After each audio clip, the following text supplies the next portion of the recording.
Hi, Mystery Recapped here. Today, I'm going to explain a family adventure movie called The Astronaut Farmer. Spoilers ahead. Watch out and take care.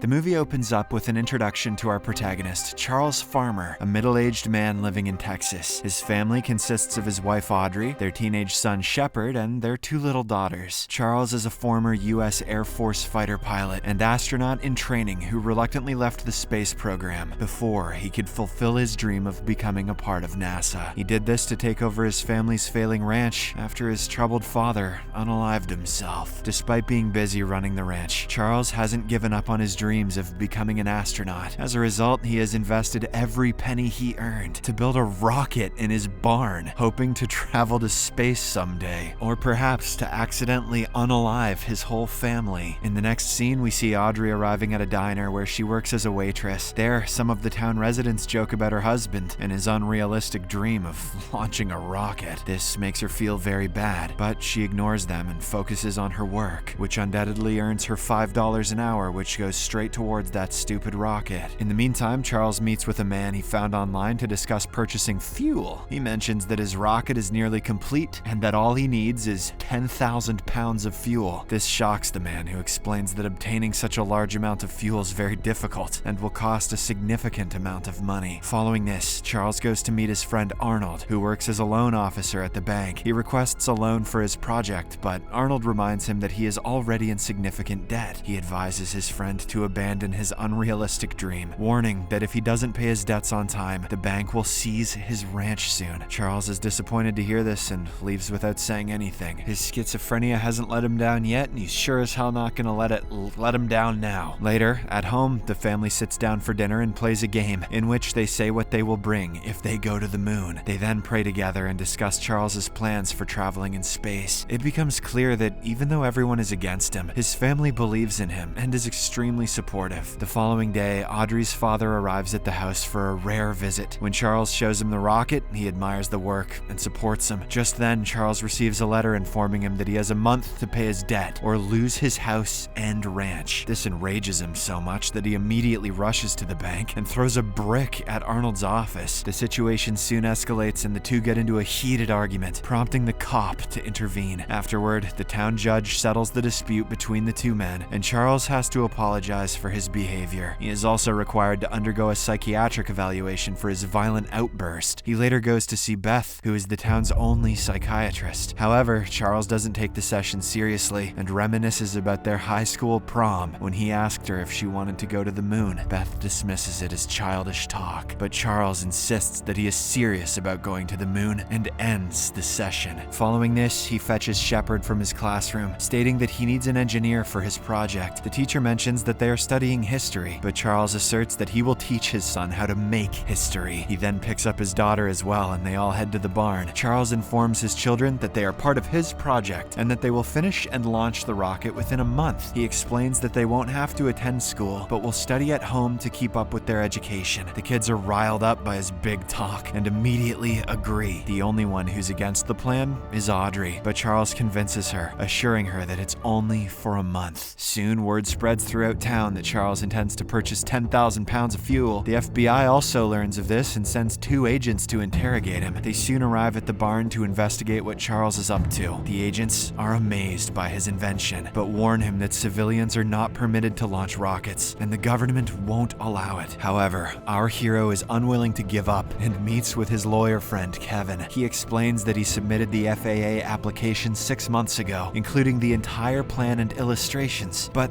they did not intervene until now. Kevin then speculates that perhaps back then they didn't believe Charles would actually follow through with it. In the following days, Charles's popularity begins to grow, and many townspeople start supporting him. He becomes the subject of newspaper headlines and television news. His home is swarmed with reporters and curious members of the public interested in his project. Meanwhile, the 2 FBI agents stand guard outside the barn 24/7 to ensure he doesn't launch the rocket. One day, the family is visited by a man named Colonel Doug, who is Charles's old friend and an astronaut. He supports Charles's dreams and tells the family about his experiences in space. After dinner, Charles takes him to the barn to show him the rocket that he built. Doug is deeply impressed by his determination and hard work. However, he gives Charles a reality check, saying that the authorities will never allow him to fly this rocket. He asks his friend to give up and promises to get him a job at NASA so that he can travel to space the right way. You may be delusional, Charles, and scaring everyone, but we can get you into NASA. Come on now. Upon hearing this, Charles is somewhat disappointed, as he had expected Doug, of all people, to understand. He politely declines the offer, insisting that he wants to go to space in his own rocket. Days later, Charles and Kevin meet with the US government officials from the FAA, FBI, CIA, NASA, and the Department of Defense. Doug is also present among the officials. The government guys make it clear that they cannot allow Charles to launch the rocket because it could be classified as a weapon of mass destruction. They are even more concerned when they learn that his 15-year-old son Shepard has been designated as the mission leader. To make matters worse, Doug implies that Charles is mentally unstable, pointing out that his father committed the unthinkable after going crazy. Hearing this, Charles expresses his frustration about how the Americans act like space belongs solely to the government. He states that he was taught to believe in limitless possibilities, and that somewhere along the way people lost faith in those ideals. If I want to blow up my family in half the fucking town, I should be allowed to do it. I'm a free man. He also mentions that he and his son have been working together since Shepard was a child. Charles claims that his son is just as knowledgeable as him and is fully capable of carrying out this mission. Hearing his speech, the officials are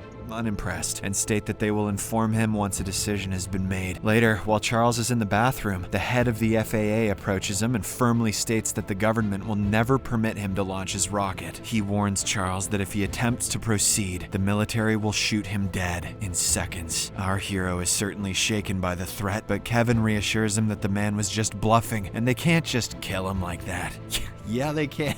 In the next scene, Audrey is at the supermarket when her card unexpectedly gets declined. She gets worried and goes to the bank, only to discover that all their financial assets are frozen. That's not all. She also learns that their house and ranch are about to be seized. This makes her feel betrayed, as she never thought Charles would hide such important information from her. He seemed totally rational right up until this very moment. In the evening, the family is having dinner together when Audrey suddenly bursts out and confronts Charles about his deception. She accuses him of jeopardizing their future for his selfish dreams and demands to know what they will eat and where they will live if his plan fails. But instead of responding like a sensible man, Charles becomes angry too and starts throwing food in the kitchen. This escalates into a heated argument, causing the children to become scared and run to their rooms. Days later, the family receives another shock when Audrey's father quietly passes away in his sleep. They mourn his death and hold a small funeral to honor him. One evening, Charles sees a man in his barn who is counting his cattle and trying to measure his land. He asks the man what he's doing there, and the latter responds that he's appraising his land for the bank. Realizing that time is running out, Charles comes up with the idea to create his own fuel by mixing kerosene with hydrazine. He asks Shepard to reset the rocket engine so it can run on his new fuel mixture. That evening, Charles tells Audrey about how his father was on the verge of losing the ranch. Before the officials could take it away from him, he committed the unthinkable. Charles promises that he's not going to end up like his father and won't give up on his dream. So you're gonna make more money?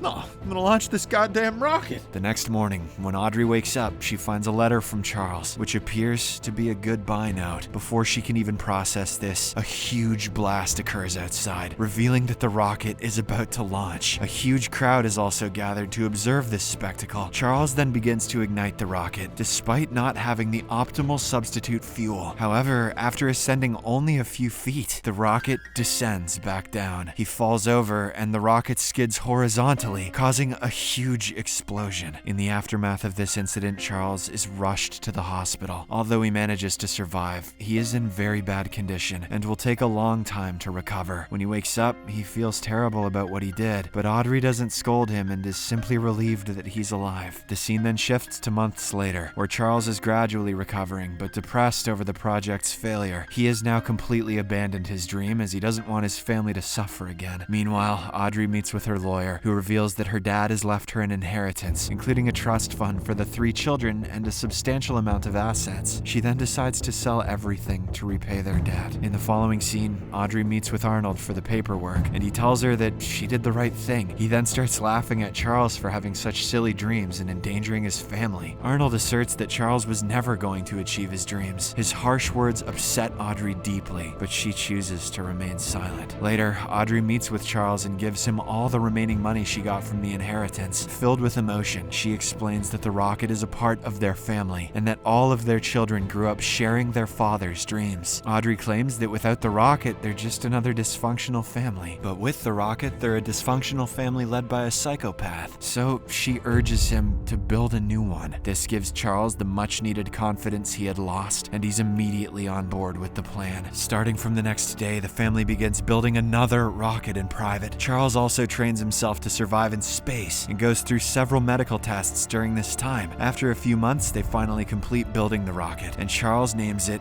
the Dreamer. Soon, the day of the launch arrives, but the FBI agents are still stationed outside the barn. They receive an alert that Charles is purchasing fuel again and rush to intercept him. They tail his car with police forces and eventually manage to corner him on a road. However, it turns out to be bait as they apprehend another man instead of Charles. Back in the barn, Charles successfully launches the rocket while Shepard stays in the control room to give signals. The rocket lifts off, and the town residents watch in amazement as it ascends into the sky. Charles soon reaches space, where he witnesses the breathtaking scenery and sheds tears of joy. Meanwhile, the FAA's head holds a press conference and denies that the rocket launch took place. He dismisses it as a rumor, claiming that Charles is comfortably sitting at home. Back in space, the rocket's lights suddenly go out, and Charles loses all communication signals. This worries Shepard and Audrey a lot, and they desperately try to reconnect with him. Shepard informs his mother that if they are unable to reach him, he'll orbit around space and eventually run out of oxygen.